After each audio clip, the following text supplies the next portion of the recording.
Hey guys, welcome back to my channel.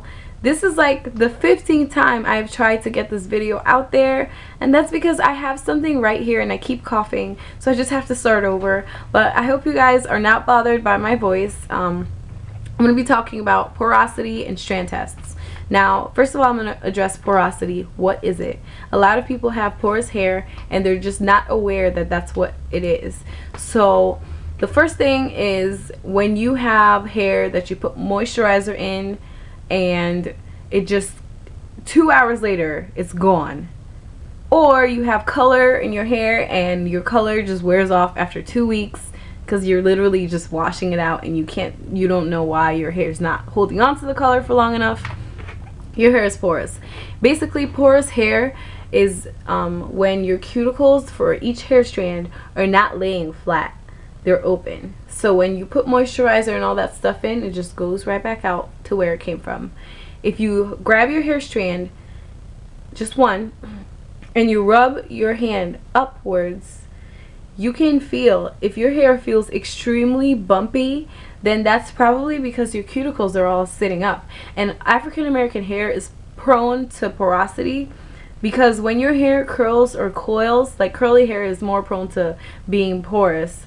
I'm sorry guys, but if your hair curls and coils, then wherever the bends are on your hair, the cuticles are mostly standing up. So that's why a lot of African American hair tends to be on the drier side, because it's not retaining that moisture. Now, to do a proper strand test to check for porosity, you can grab a piece of hair and drop it into water, and if it sinks immediately, then that means your hair is porous and it's just allowing all that water in it. And when you take it out, it's probably just gonna all go out. So in order to attack this problem or get rid of it, what you need to do is use something acidic that's gonna help seal those cuticles. Now sometimes the damage is beyond repair, but what you can do is try to do everything you can to help it to close as much as it can or as much as possible. Stuff that's acidic helps to close the cuticles. And when you see people using apple cider vinegar rinses or aloe vera juice spritzes right after the shower, or even Roux porosity control, that's a product you can get from Sally's, and I actually use that one. I'm so sorry, I don't want to do this again, so it's just gonna have to be up here. But that's the one I was using to correct my porosity issues.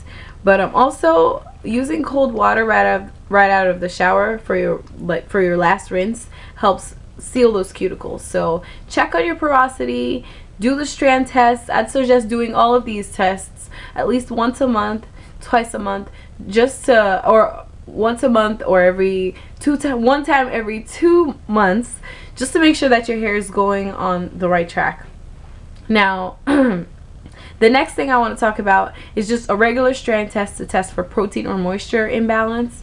Now, naturally your hair should have healthy elasticity when you tug on it, and it should only stretch to a certain amount, but it should stretch and go right back to where it's supposed to be. So that's healthy hair. Now, for unhealthy hair, when you drop your hair, your strand, into water and you take it out, if you pull it and it just stretches to unreasonable lengths and just like feels like mush, and it just completely just like stretches like a rubber band, then you need protein. You have too much moisture, or you are protein deficient. And I have done a video on how to recover from protein overload or moisture overload or protein deficiency. So at this point, if your hair is too mushy or it feels like it has no backbone, then you need more protein and you need to do a protein treatment. If your hair literally just snaps when you tug on it, even with the slightest motion, like if there's no elasticity to your hair strands, then that is because you need more moisture. You have way too much protein in your hair and you need to address that immediately. Trust me, I'm sorry guys, trust me, I went through protein overload, and if I was doing the strand tests more often just to check and see where my hair was, I would have known, I would have been able to catch it, and I wouldn't have had such a big setback. So it's just been a little video talking about porosity and how to do a strand test. It's really easy. Dropping the strand into water and watching it fall in or not, or float, and then you just grab that same piece of hair and stretch it and see how elastic it is, and then you'll be able to determine what you need to do or if you just need to keep doing what you're doing. So I hope this video was informative to somebody or helpful to someone. If you have any more questions, just let me know. Of course, most of my sources are Kiss, Hairlista, most importantly The Science of Black Hair, and on top of all of that, my experience. So let me know if you have any issues. Thank you guys so much for watching. Please don't forget to subscribe, and I'll see you on my next video. Bye.